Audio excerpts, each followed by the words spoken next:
गुड़हल के पौधे में ग्रोथ नहीं हो रही है या सारे खाद को दे देने के बाद भी अच्छी फ्लावरिंग नहीं हो रही है, एक या दो ही फूल खिल रहे हैं, तो आज के वीडियो में जो फर्टिलाइज़र मैं आपको बताने वाली हूँ ये काफ़ी सस्ता और बेस्ट फर्टिलाइज़र है आपके गुड़हल के लिए। लेकिन साथ ही साथ आज के वीडियो में मैं पिछले वीडियो का रिजल्ट भी दिखाना चाहती हूँ आप लोगों के साथ। एक फर्टिलाइज़र मैंने शेयर किया था, पोटली वाला फर्टिलाइज़र, बहुत लोगों ने पसंद भी किया है और बहुत लोगों ने यूज़ भी किया है। तो उस फर्टिलाइज़र का क्या इफ़ेक्ट होता है आने वाले 10 दिनों में, तब मैंने बताया था। अभी मैं आपको दिखा रही हूँ, ये ही वो पौधा है जिस पर मैंने यूज़ किया था और अब इसमें कलियाँ देखिए बनने लगी हैं। एक साथ 5-6 कलियाँ बनी हैं और इस पौधे में पिछले 3-4 महीने से फ्लावरिंग नहीं हो रही थी, यानी गर्मियों के शुरू में ही फ्लावरिंग हुई थी, उसके बाद फूल नहीं खिल रहे थे। तो उस वीडियो को आप जा कर के देख लीजिए, लिंक डिस्क्रिप्शन में दे देती हूँ। ये जो खाद आज मैं आपको बताने वाली हूँ, यदि उस खाद को देने के 10 डेज़ बाद आप इसका इस्तेमाल करते हैं तो निश्चित तौर पर आपके गुड़हल से जुड़ी सारी समस्याएं सॉल्व हो जाएंगी। गुड़हल पर यदि इस तरीके से मिलीबग्स वगैरह इक्का दुक्का आ रहे हैं तो सबसे पहले मिलीबग्स का इलाज कीजिए और उसके बाद आप खाद डालिए। आप खाद देते रहेंगे और मिलीबग्स यदि आपके गुड़हल पर है तो कोई रिज़ल्ट अच्छा नहीं मिलता है। एक आध कलियाँ मान लीजिए बन भी जाएं, तब भी गुड़हल के पौधे पर अच्छी फ्लावरिंग नहीं हो सकती है। तो गुड़हल के एक ही ब्रांच पे बहुत सारी कलियाँ आए निकल करके, इसके लिए इन दोनों फर्टिलाइज़र को कॉम्बिनेशन में दीजिए, जो लास्ट पोटली वाला बताया था, और उसके 10 डेज़ के बाद आप ये दीजिए, या फिर वो फर्टिलाइज़र आप दे चुके हैं तो अब आपको ये फर्टिलाइज़र देने की ज़रूरत है।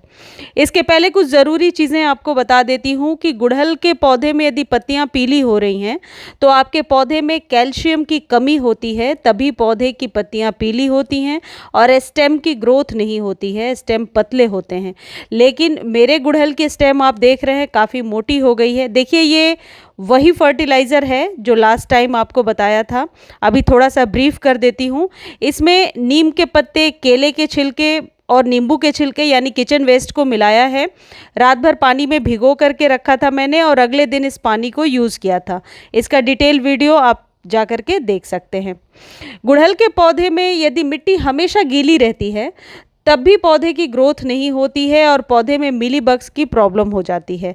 और यदि आपके पौधे में मिलीबग्स की प्रॉब्लम हो रही है तो सबसे पहले आप उसका इलाज करेंगे। उसके लिए आपको नीम ऑयल का स्प्रे करना है, या कई बार नीम ऑयल आप स्प्रे करते जाते हैं और पौधा स्वस्थ फिर भी नहीं होता है, तो इसके लिए 1 चम्मच शैम्पू या डिश वॉश को आप 1 चम्मच लेकर के 1 लीटर पानी में डालिए और फिर उसे अच्छे से स्प्रे कर दीजिए। आप इस बात से ना डरें कि शैम्पू या डिटर्जेंट सोप आपके गमले में जाने से कोई प्रॉब्लम होगी, कोई प्रॉब्लम नहीं होती है। लेकिन ये जो पौधा आपको दिख रहा है, इसके ऊपर मैंने ट्रीटमेंट करके आपको दिखाया था और अब इसमें बिल्कुल भी मिलीबग्स का अटैक नहीं है, तभी इसमें फूलों का साइज़ बढ़ा है। फूल यदि छोटे छोटे निकल करके आ रहे हैं तो 90% मैंने यही देखा है कि मिलीबग्स के वजह से ही फूल जो है खिलते नहीं है। कलियाँ तो बन जाती हैं लेकिन फूल खिलते नहीं हैं। तो रीज़न समझ जाते हैं यदि आप और उसके अकॉर्डिंग ट्रीटमेंट कर देते हैं तो पौधा जल्दी स्वस्थ हो जाता है।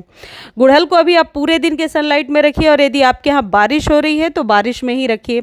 मिट्टी हमेशा गीली है तो गीले फर्टिलाइज़र को ना दे करके आप ड्राई फर्टिलाइज़र को दे सकते हैं। गीले फर्टिलाइज़र को देने से गीली मिट्टी में कोई ज़्यादा फ़ायदा होता नहीं है और पौधा जो है धीरे धीरे बीमार ही होता जाता है। तो ड्राई सॉइल में लिक्विड फर्टिलाइज़र, और यदि मॉइस्चर है, बहुत गीली मिट्टी है, तो उसमें आप लिक्विड ना देकर ड्राई फर्टिलाइज़र दीजिए। ये नियम हमेशा याद रखिए। अब आपको करना क्या है, किसी भी नर्सरी से आप कैल्शियम नाइट्रेट की गोलियां ले सकते हैं। बहुत ही सस्ता मिलता है, 20 से 25 रुपये में 250 ग्राम के करीब वो आपको दे देते हैं। और 1 चम्मच ये गोली आपको अपने एक पौधे के लिए यूज़ करना है। ये कैल्शियम नाइट्रेट की गोली है, लेकिन इसमें बरसात का पानी देखिए बाहर रह गया था, बरसात का पानी चला गया है, इसलिए ये मेल्ट हो गया है। तो मैं छोटे स्पून से 1 लीटर पानी में इसे घोल रही हूँ और इसे मैं अपने 2 पौधों पर दे दूँगी। अब इसका काम क्या है और इसको देना क्यों ज़रूरी है? अब जो लोग ये मैसेज कर रहे हैं कि बिल्कुल भी फ्लावरिंग नहीं हो रही है, पौधा बीमार है, देसी गुड़हल में भी फ्लावरिंग नहीं हो रही है, ये जो लिक्विड है ये देसी और हाइब्रिड दोनों ही गुड़हल में आप इस्तेमाल कर सकते हैं। कैल्शियम से भरपूर जब खाद होता है वो गुड़हल पर हमेशा बेटर रिजल्ट देता है और पौधों के अपेक्षा। अब इसको देना कितना है? जितनी आपके पौधे की रिक्वायरमेंट है उतना दे दीजिए। इसको क्यों देना चाहिए? क्योंकि ये आपके पौधे में एक आप कह सकते हैं बूस्ट लेकर आता है। यदि आप बार बार खाद दे रहे हैं फिर भी आपका पौधा कमज़ोर है, बीमार है, बिल्कुल भी फ्लावरिंग नहीं कर रहा है, तो नई शाखाओं को बनने में, नई ब्रांच को लेने में ये मदद करता है। और देखिए इस तरीके से मोटा स्टेम हो जाता है। मेरे पौधे की ग्रोथ ज़्यादा इसलिए हो रही है क्योंकि मैं कैल्शियम का हमेशा इस्तेमाल करती हूँ। अब कैल्शियम का घरेलू स्रोत क्या हो सकता है ये भी वीडियो के अंत में आपको बताऊंगी। अब इसको रिपीट कब करना है? इसको आप मंथ में 1 बार ही दीजिए। लेकिन ये बात ध्यान रखिए कि यदि आप वो जो पोटली वाला फर्टिलाइज़र बताया है उसको देने के 10 डेज़ बाद देंगे तो रिज़ल्ट हमेशा आपको बेटर मिलेगा। जब भी आप इसे दे रहे हैं इवनिंग या मॉर्निंग का टाइम चूज़ कीजिए ताकि पौधा धूप में ना रहे। इसका रिज़ल्ट हमेशा आपको बेटर मिलेगा। एक ही प्लांट पर, एक ही स्टेम पर बहुत सारे गुच्छे में फूल खिलेंगे और इससे गुड़हल के पौधे को कोई नुकसान नहीं है। और गुड़हल एक ऐसा पौधा है जो सालों साल आपके गार्डन में रहता है। तो मिट्टी को यदि आप उपजाऊ और फर्टाइल बना करके रखते हैं तो कभी यदि खाद नहीं दे पाते हैं रेगुलर बेस पर, तब भी आपका पौधा स्वस्थ रहता है। पौधा स्वस्थ होगा तो मिलीबग्स का अटैक नहीं होगा। कई बार बहुत ज़्यादा मिट्टी गीली रहती है आपके पौधे की, जो कई लोग आप लोग कमेंट सेक्शन में बताते रहते हैं कि मिट्टी कभी ड्राई नहीं होती। तो ऐसे में फूलों की संख्या तो नहीं बढ़ेगी, 1-2 फ्लावरिंग शायद हो जाए, लेकिन पौधा आपका बीमार ही होता जाएगा। यानी कि मिलीबग्स का अटैक ज़रूर होता है उन पौधों पर जिनकी मिट्टी हमेशा गीली रहती है। तो इस बात का ध्यान रखें कि गुड़हल सन लविंग प्लांट है, इसे धूप में रखना है, डेली वाटरिंग करनी है गुड़हल को। और गुड़हल के पौधे पर ज़्यादा फूल लेने का यही तरीका है कि आपको होममेड खाद हो या फिर और जो खाद मैं नर्सरी से जो बताती रहती हूँ वो देना ही पड़ेगा। क्योंकि गुच्छों में फूल चाहिए तो हर 10 से 15 दिनों पर आपको एक सिस्टमैटिक वे में फर्टिलाइज करना पड़ता है। यदि ये कैल्शियम नाइट्रेट की गोलियां नहीं हैं आपके पास तो कॉफ़ी तो सभी के घरों में होता है। अब ये 1 चम्मच कॉफ़ी जो किसी भी ब्रांड का हो सकता है, कुछ भी, कोई भी जो आप यूज़ करते हैं, ये 1 चम्मच कॉफ़ी आप अपने पौधे में इस्तेमाल करेंगे। एक पौधे में ये 1 चम्मच से थोड़ा कम है, आधा चम्मच के करीब है, ये आपको इस्तेमाल करना है। इसके फ़ायदे क्या हैं ये पहले बता देती हूँ। देखिए इसमें मौजूद मैग्नीज, पोटेशियम, फॉस्फोरस और मैग्नीशियम ये आपके पौधे के लिए एक आप कह सकते हैं संजीवनी बूटी है।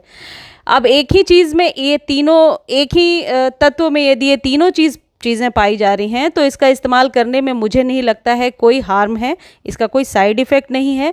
उल्टा आपके गमले के अंदर जो वर्मीज़ हैं वो भी, उनकी संख्या भी बढ़ जाती है, पौधा स्वस्थ रहता है।